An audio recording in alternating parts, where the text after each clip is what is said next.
रावण जाता जाता आपल्या लाईटीच्या तारा तोडून गेला. बरेच रावण दहन दसऱ्याला तुम्ही पाहिले असतील, पण असा पाहिला नसेल.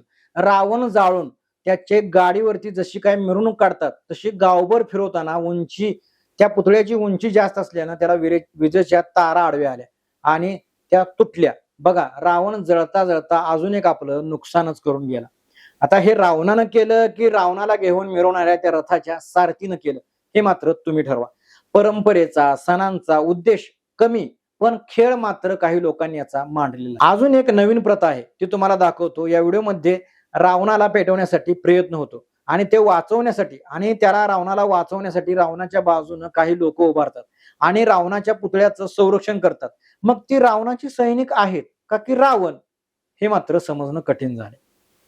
दरवर्षी रावण जाळला जातो. कधीतरी तो का जाळला जातो याचं परीक्षण करून अंतःकरणात डोकावून ती रावण वृत्ती आपण कधी जाळणार आहोत का? काही ठिकाणी तर रावणाच्या पुतळ्याचं दहन करणारे खरंच राम आहेत का, याचाही विचार व्हायला हवा का नाही राव. काही ठिकाणी जर रावण जाळायला आल्यांची कारस्थानं बघितली की वाटतं की रावणापेक्षा हा काय कमी आहे का.